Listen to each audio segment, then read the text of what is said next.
Je m'appelle Valentin Adjadj, je suis compositeur de musique de film, et on est ici à Londres pour enregistrer la musique du film Avril et le monde truqué de Francky Quincy et Christian Demare.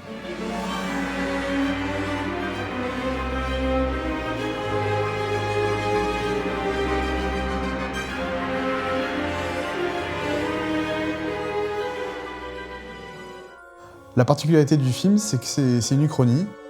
C'est une sorte de monde parallèle où l'électricité n'a pas encore été inventée, et en fait tout repose sur le charbon de bois et sur la vapeur. C'est avant tout un film d'aventure, et quand on a discuté musique avec les réalisateurs, on s'est dit qu'il fallait évidemment de l'action, mais il fallait aussi du mystère, de la magie et de l'émotion.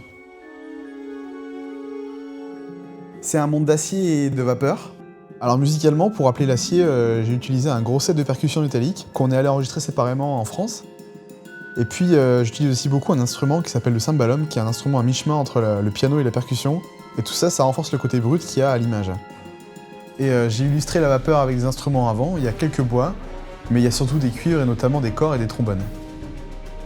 Il y a aussi des scènes qui se passent dans la jungle, et là on retrouve des sonorités qui sont plus chaudes, il y a pas mal de flûtes basses, et j'utilise aussi beaucoup les cordes avec sourdine.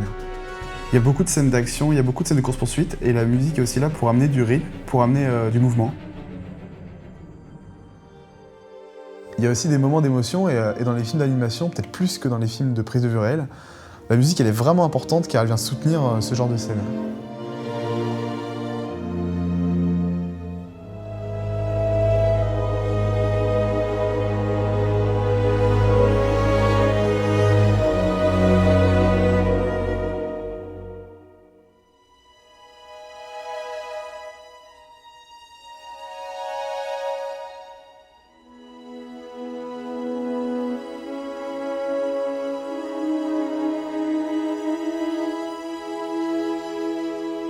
Il a fallu faire un choix de production parce qu'on ne pouvait pas tout enregistrer. Du coup, on a choisi d'enregistrer que les cordes à Londres pour renforcer le côté émotionnel de la musique qui était très important dans le film. Tout le reste des instruments, c'est de la programmation. Donc ça a été un énorme travail parce qu'il faut que ces instruments virtuels ils sonnent comme des vrais instruments. Pour qu'on ait une cohérence de son, du coup, on a choisi d'enregistrer à Angel Studio. Angel, c'est un studio qui n'a pas de reverb, c'est un studio qui est mat. Après, on met une reverb commune entre les instruments qui sont enregistrés et les instruments qui sont virtuels. Ça nous permet d'avoir une meilleure homogénéité sonore.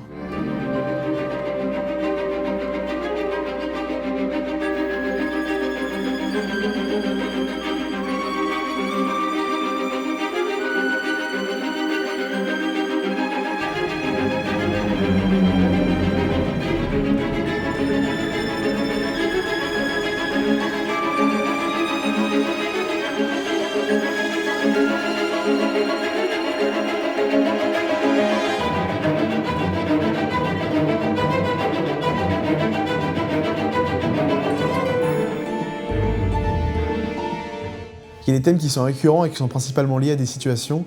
Il y a le thème du film qu'on entend souvent lors des courses-poursuites parce que c'est le principal objet de la musique. Il y a aussi des thèmes qui sont associés à des lieux.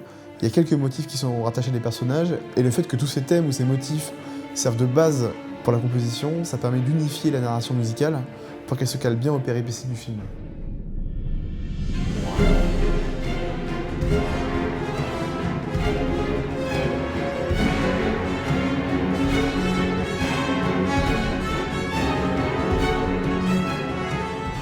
C'est une production qui est très très longue. Moi je suis arrivé, il y avait déjà un montage quasiment définitif. Et même sur de l'animation, le montage change beaucoup et jusqu'au dernier moment. Donc il y a eu un gros travail pour resynchroniser la musique à ces nouveaux montages. Ça a été un projet qui était très très dense pour moi parce qu'il y a eu 2 mois entre le moment où je suis arrivé sur le projet et le moment où on devait livrer la musique, en comptant la composition, l'orchestration, la programmation et le mixage.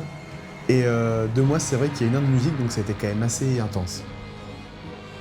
Valentine's style, actually, it's not what one expects from a young film composer. It's far more sophisticated. A similar sort of young composer would be writing in a very different style. You know, what Valentine's written is quite sophisticated, I think, for his age and generation.